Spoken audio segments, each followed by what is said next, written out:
Hello friends, welcome to my channel. দেশ এবং দেশের বাইরে থেকে যারা আজকে আমার ভিডিওটি কন্টিনিউ করেছেন প্রত্যেককে আমার চ্যানেলে সুস্বাগতম। তো ফ্রেন্ডস, আজকে আমি আলোচনা করব ডিসেম্বর মাসে লেবু গাছে প্রচুর ফুল আনতে পারেন এবং প্রচুর ফুল আনতে পারেন সামান্য একটি টিপস দিয়ে। ফ্রেন্ডস, আজকের এই ভিডিওটি প্রত্যেকটা ছাদ বাগানীদের কাছে গুরুত্বপূর্ণ, বিশেষ করে যারা আমরা সাইট্রাস নিয়ে কাজ করি। সাইট্রাস প্রজাতির প্রত্যেকটি লেবু গাছে প্রচুর পরিমাণ ফুল এবং ফল আসার এই সময়। তো ফ্রেন্ডস, এই সময় অনেক লেবু গাছে প্রচুর ফুল আসার পাশাপাশি নতুন পাতা গজায়, বা অনেক লেবু গাছে ফুল আসা তো দূরের কথা, শুধু কচি পাতা গজিয়ে দেয়। তো আজকে আমি সম্পূর্ণ ঘরোয়া পদ্ধতিতে সম্পূর্ণ একটা পদ্ধতি বলবো আপনাদের সঙ্গে। সেই পদ্ধতি যদি আপনারা অবলম্বন করেন তাহলে আপনাদের কাছে প্রচুর পরিমাণ লেবু গাছের ফুল আসতে বাধ্য হবে। তো ফ্রেন্ডস, কি পদ্ধতি অবলম্বন করে লেবু গাছের প্রচুর পরিমাণ ফুল আসবে, তো সব কিছু দেখতে ভিডিওটি না টেনে কন্টিনিউ করবেন, তাহলে ছাদ বাগানের সম্পূর্ণ এই তথ্যটি আপনারা বুঝতে পারবেন। তো এর জন্য আপনাদের প্রয়োজন একটিমাত্র ডিম নেওয়া। ফ্রেন্ডস, এই ডিম কেন নেব, তো আসুন আমরা সম্পূর্ণ তথ্যটি আলোচনা করি। বাগানের জনপ্রিয় সবথেকে ফল হচ্ছে লেবু। যদিও গাছে অধিকাংশ পুরুষ ফুল আসে ডিমে। ফ্রেন্ডস, আমি যে ডিম দেখালাম, এই ডিম কেন নেবেন? ফ্রেন্ডস, ডিমের মধ্যে প্রচুর পরিমাণ এনজাইম থাকে, যা মাটিতে প্রচুর পরিমাণ উপকারী ব্যাকটেরিয়া বৃদ্ধি করে।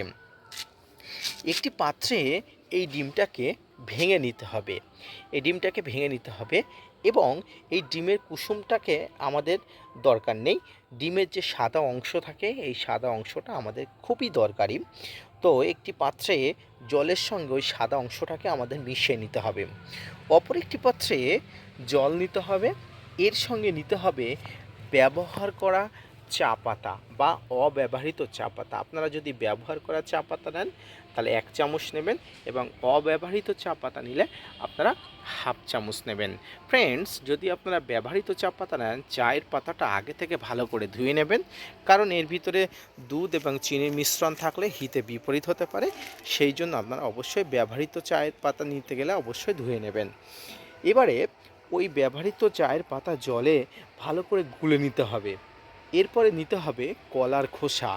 আপনারা কাঁচকলা নিতে পারেন, পাকা কলা নিতে পারেন, আপনারা কলার খোসা নেবেন এবং ওই জলে 1 ঘন্টা ভিজিয়ে রেখে দিতে হবে। ক্ষমা করবেন, 4 ঘন্টা ভিজিয়ে রেখে দিতে হবে।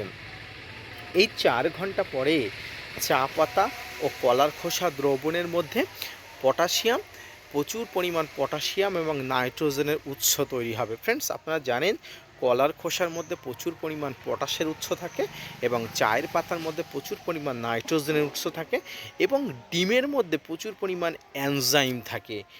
এরপরে এই টোটাল উপকরণটি, অর্থাৎ ডিমের সাদা অংশ যেটি জলে মেশালেন, চায়ের পাতা এবং কলার খোসার মিশ্রণ, এই দুটি মিশ্রণটিকে একটি পাত্রে ভালো করে ছেঁকে নিতে হবে। এরপরে ছেঁকে নিতে হবে। ছেঁকে নেওয়া দ্রবণের সঙ্গে অবশ্যই অল্প পরিমাণ হলুদ মিশিয়ে দিতে হবে। ফ্রেন্ডস, হলুদ কেন মেশাবো? এই হলুদ মেশাবো তার কারণ এই হলুদ প্রচুর পরিমাণ অ্যান্টিফাঙ্গাল, অ্যান্টিব্যাকটেরিয়ার কাজ করে। এই অ্যান্টিফাঙ্গাল, অ্যান্টিব্যাকটেরিয়ার কাজ করে যাতে এই মিশ্রণের মধ্যে কোনো রকম অ্যান্টিব্যাকটেরিয়া, ভাইরাসের আক্রমণ না ঘটে, ফাঙ্গাসের আক্রমণ না ঘটে, তার জন্য এই হলুদ নেওয়া। তো এবারে ওই হলুদ জলের সঙ্গে টোটাল মিশ্রণটাকে মিশিয়ে নিতে হবে, এবং হলুদ জলটা মিশিয়ে নিয়ে এই মিশ্রণটাকে অবশ্যই গাছে প্রয়োগ করা যাবে। ফ্রেন্ডস, এই মিশ্রণটিকে অতিরিক্ত ব্যবহার করবেন না। আপনারা সপ্তাহে অন্তত 2 বার ব্যবহার করবেন। এই সপ্তাহে 2 বার ব্যবহার করলে আপনার গাছে প্রচুর পরিমাণ ফুল আসবে এবং প্রচুর পরিমাণ গাছে প্রচুর নতুন পাতার সাথে সাথে কুড়ি আসবেন। ফ্রেন্ডস, আপনারা দেখুন, আমার এটি একটি পাতিলেবু গাছ। এই পাতিলেবু গাছটি আমি এই পদ্ধতি অবলম্বন করেছিলাম। ইতিমধ্যে আপনারা দেখতে পাচ্ছেন যে এই গাছে প্রচুর পরিমাণ ফুল আসা শুরু হচ্ছে, পাশাপাশি গাছের নতুন পাতা শুরু হচ্ছে, নতুন ডাল আসা শুরু হচ্ছে, এবং প্রত্যেকটি পাতা এবং নতুন ডালের মধ্য দিয়ে নতুন পরিমাণ ফুল আসে এবং ফুলের একটা আধিক্য দেখা দিচ্ছে। তো এই পদ্ধতি আপনারা ব্যবহার করুন। গাছে প্রচুর পরিমাণ এই সময় পটাশ দরকার।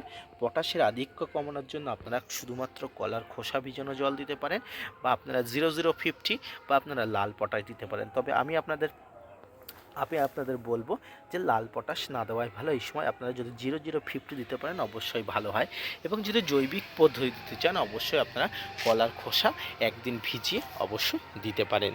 তো ফ্রেন্ডস, সামগ্রিক এই পদ্ধতি অবলম্বন করলে আপনার লেবু গাছে প্রচুর পরিমাণ ফুল আসবে এবং ফুল আসতে বাধ্য, এবং এর জন্য একটি মাত্র ডিমই যথেষ্ট। এই ডিমের মধ্যে প্রচুর পরিমাণ এনজাইম থাকে, এই যে এনজাইম গাছের উপকারী ব্যাকটেরিয়ার সংখ্যা বৃদ্ধি করে এবং গাছে প্রচুর পরিমাণ ফুল এবং ফল আনতে সাহায্য করে। তো ফ্রেন্ডস, আজকের এই ভিডিওটি যদি ভালো লেগে থাকে, অর্থাৎ ডিম দিয়ে আপনার গাছে প্রচুর পরিমাণ কিভাবে ফুল আনবেন এর পদ্ধতিটি যদি ভালো লেগে থাকে অবশ্যই একটা লাইক দিয়ে চ্যানেলটা সাবস্ক্রাইব করবেন। আপনাদের জন্য প্রতিনিয়ত ভিডিও বানাই, আপনারা যদি মোটিভেট করেন তাহলে আরও বেশি মোটিভেট হয় এবং ভিডিও বানাতে আগ্রহী হয়। ফিরে আসছি নতুন ভিডিও নিয়ে, ততক্ষণ সঙ্গে থাকবেন।